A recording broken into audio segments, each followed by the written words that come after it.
Let the word go The forth. challenge, the opportunity to connect.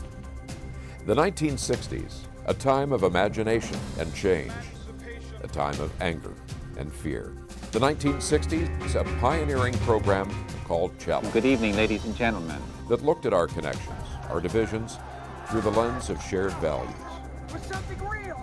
60 years later, we examine our divisions, our connections, our shared pains and successes in a new program called Challenge 2.0. In 4 days, Ukrainians will observe the 22nd anniversary of their nation's declaration of independence. The holiday will be a bittersweet one, coming during the continuing Russian invasion and occupation of the Ukraine, an invasion that has cost thousands of lives and resulted in the kidnapping and forced relocation of Ukrainian children to Russia. Although the International Criminal Court has issued a war crimes arrest warrant for Russian President Vladimir Putin, major American politicians continue to express support for Russia. In this edition of Challenge 2.0, a leader of the Ukrainian Association of Washington shares what her fellow Ukrainians would like Americans to know.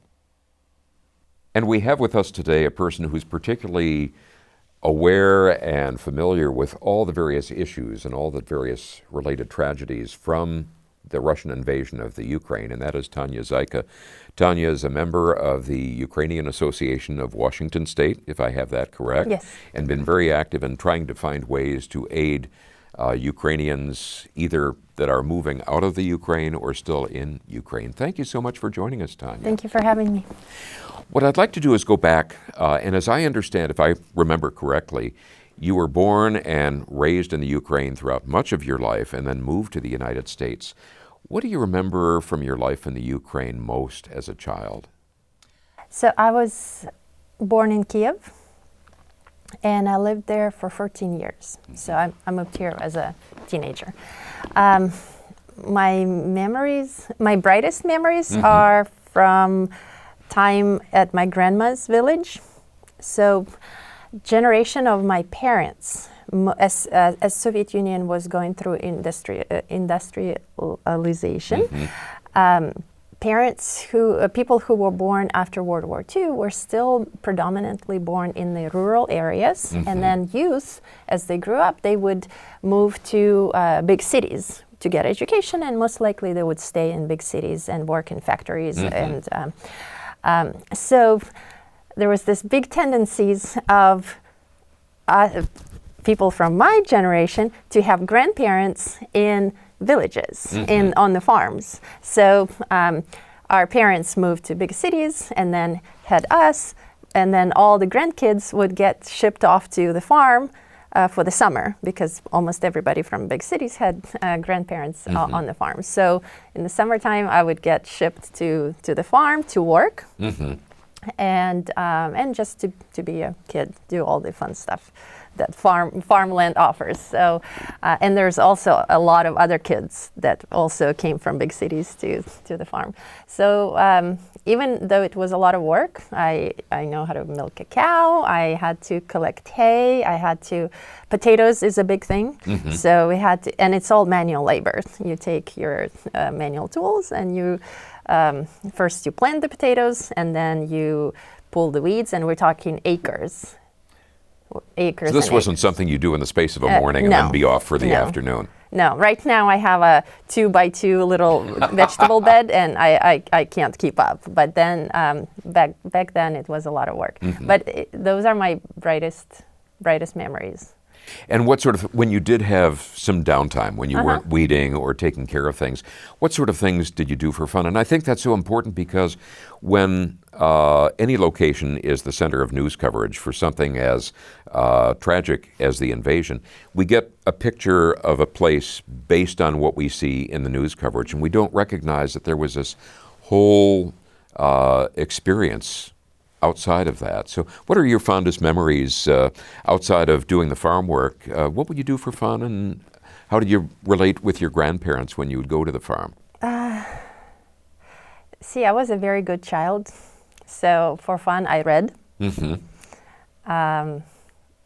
Read and studied. I think because my years in Ukraine were up until 14. I was still very structured and controlled Right. by what I have to do. But what I would like to tell you how Ukraine is now outside of before the war. Well, and when we say before the war, we need to keep in mind that the war started in 2014. Right. Not in February of 2022. So Ukraine is very much a Western country. It has very good fashion industry, excellent service. There's a big problem with new people who are immigrating here that they cannot find service that's up to par to Ukrainian level. Even little things like restaurants or beauty salons. I know it's first world problems, but there's quite a difference in like even the service industry, how everything is a lot more tuned and a lot more attention to detail back home. So IT industry is very developed. There's a lot of IT specialists who come here and are recruited by Google and Microsoft and Facebook. So when we see images of Ukraine right now, it's all destruction and pain, and it's all gray and not as beautiful to look at. But pre-war, it was a very, very young and developing country with a lot of potential. When you were still living in Kiev and when you were in Ukraine, what do you remember of the relationships between what was initially the USSR and later Russia and the Ukraine? Was there always this undercurrent of tension, or were there times when the relationship was more positive? So I was growing up in Soviet Union, right? You're a communist country, and of course there was this propaganda that we're living the best life possible. Very similar to what North Korea is doing right now, right, or very similar to Russia is doing right now. Because if you watch Russian TV, Americans are eating dog food because there's no food, and British are hunting squirrels to grill. So their portrayal of the West is that they live a horrible life and we live perfect life. So what I remember as a child living in Soviet Union, that I have the best life possible. So, and as a child, you don't really question a lot of things, of course. But now that I learn more about history, I understand that Russian Empire, and when I'm talking about Russian Empire, so pre-USSR, it was Tsar, right? Right. And there was a big empire. And then when the revolution happened in 1917, Russian Empire fell apart, and the new empire formed. Now it's called USSR, right? Same concept. Still, there's central decision making in Moscow, and still they're occupying territories. They're conquering neighboring territories, and USSR consisted of 15 states, republics. And now that I'm looking at things, they did occupy, they did conquer them and force them to be under the rule of Moscow. So Ukraine and Russia, they always had a very difficult relationship. So under the Tsar, there was numerous laws passed where Ukrainian language was forbidden, Ukrainian writers were exiled or killed. All the brains and people who could develop Ukraine were always hunted upon. And from what I remember as a child, my grandma would tell me her memories of the famine of 1932, 1933. And that was one of the episodes when Russia was exterminating Ukrainians. So that famine was man-made. As Soviet Union was going through collectivization, and collectivization is when you take people's private lands and make it government owned. So my grandma was telling me how she had government officials come to their house and take everything. And when you buy everything, it's everything.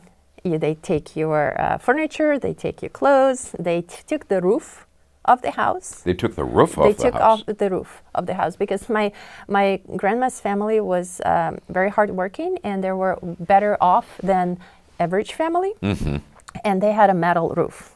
So average family had straw roof, and they had a metal roof. So they took the roof. And again, we're talking. This is 1932.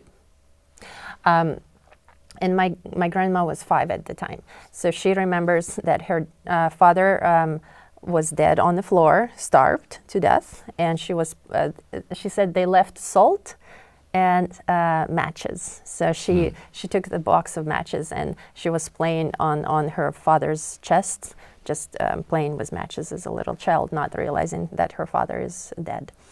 Her little sister died of starvation, 3 years old, and her brother died of starvation, 7 years old.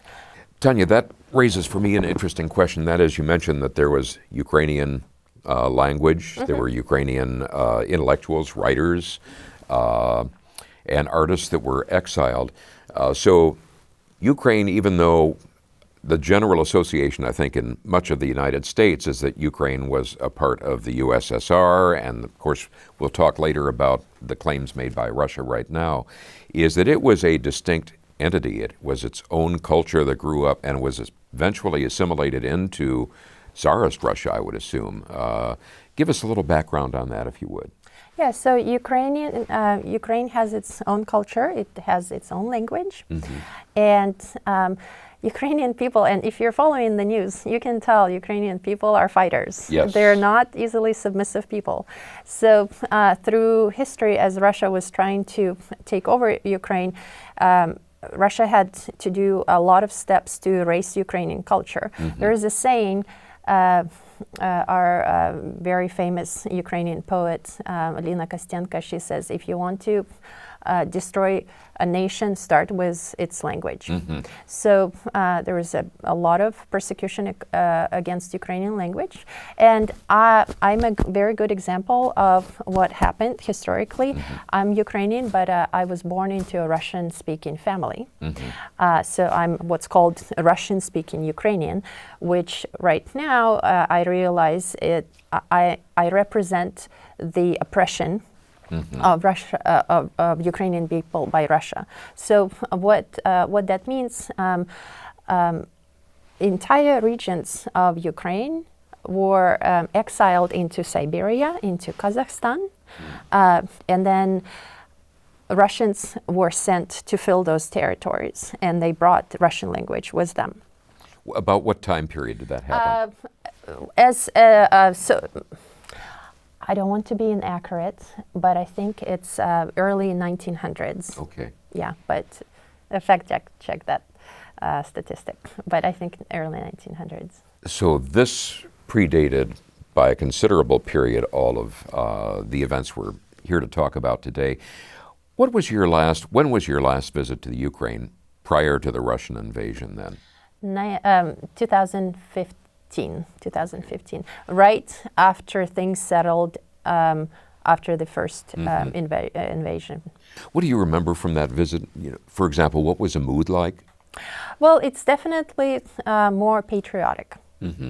One of Russia's objectives was their stated objective that Putin stated, that why he attacked is that denazification of Ukraine. So he was trying to make us less patriotic, and the result is exactly the opposite.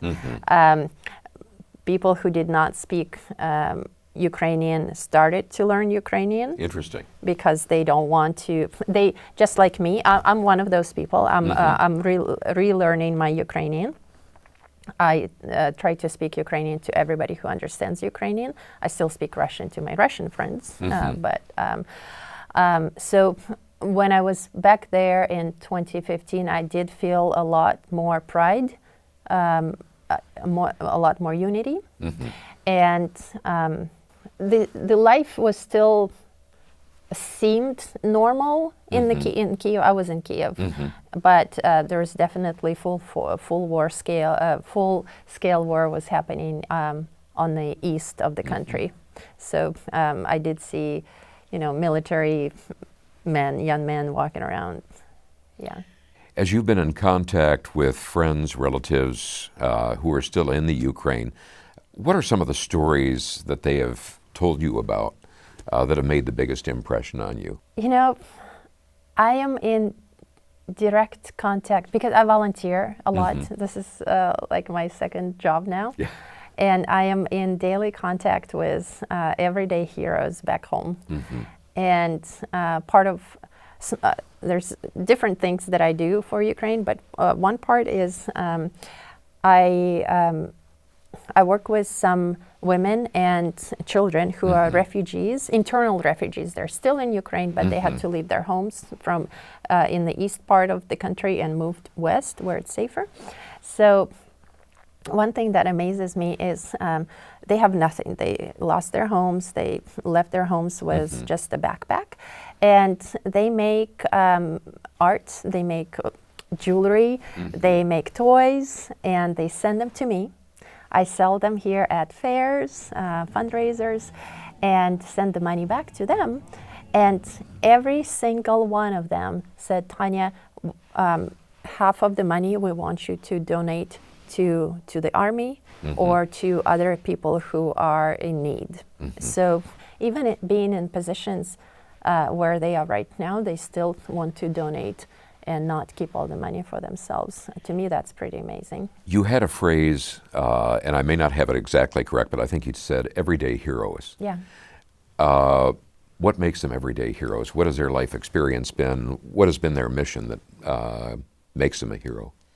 I have hundreds of stories. To many volunteers that I work with, definitely shift in values of what's important. Money lost its value to me as well, because I'm a single parent. I live from paycheck to paycheck, and all of a sudden it's not a problem anymore. And because I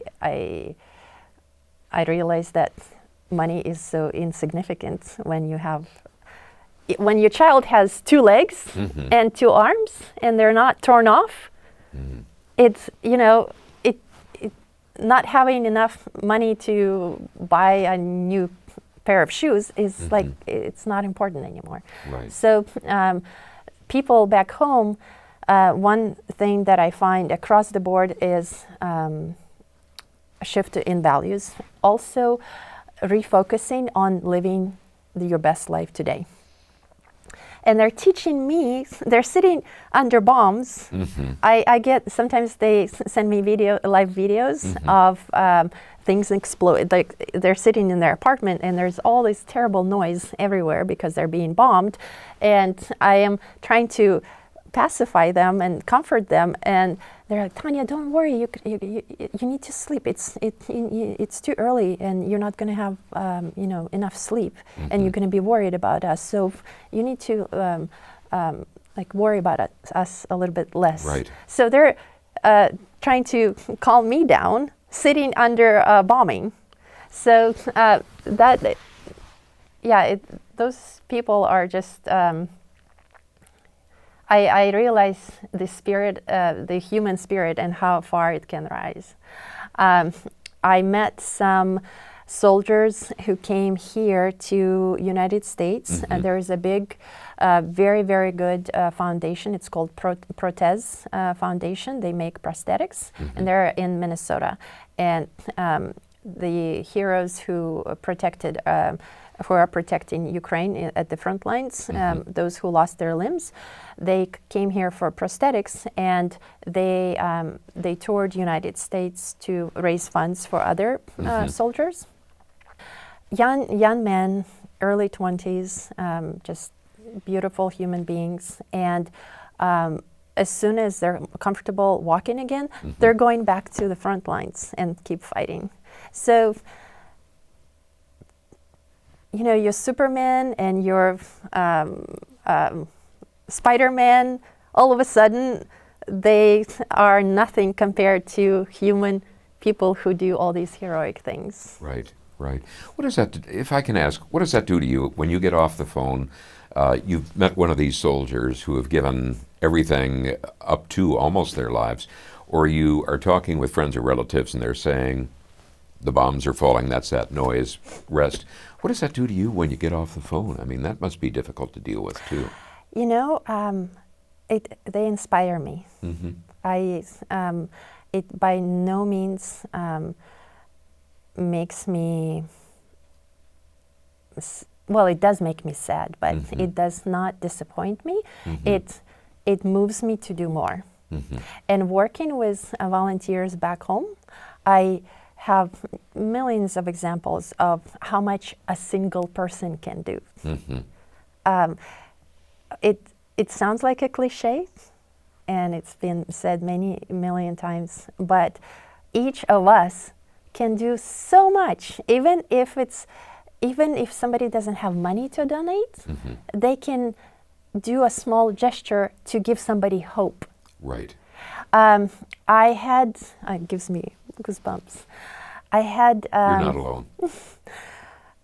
When the war started, I did a drive for clothes because it started in February and winters are cold in February. And in my neighborhood, I posted on Facebook that I'm collecting clothes for Ukraine to be shipped. And people were bringing clothes, and some people were bringing little notes, like "we're with you" and hugs. And this one lady, she brought fleece coats from her husband who passed away, and he passed away right after February 22nd, right after the invasion. So he was very, very concerned about Ukraine. And in her note, she wrote about her husband who was so worried about Ukrainian people, and he passed away. And now his fleece coat can give warmth to someone who's in the trenches. Yeah. So, and I send these little notes home to the soldiers, and I get pictures of them reading the notes, you know, and it gives them hope that somebody cares. Right. And hope is something you cannot buy with no amount of money. When the invasion initially happened, there was the expectation, I think, among news coverage, news reporters, that this was going to be over very quickly. What did we miss in the United States and the rest of Europe in terms of assessing the ability not only of President Zelensky, but of people in the Ukraine and their willingness and ability to stand up to Russia? Well, one thing that Russia did is now everybody knows about Ukraine. And everybody knows who we are and how strong and unwavering the spirit of Ukrainian people is. What are some people watching this program? What are some things that they could do to assist fellow Ukrainians, both in the Ukraine as well as over in this country? I think two things. So one would be vote.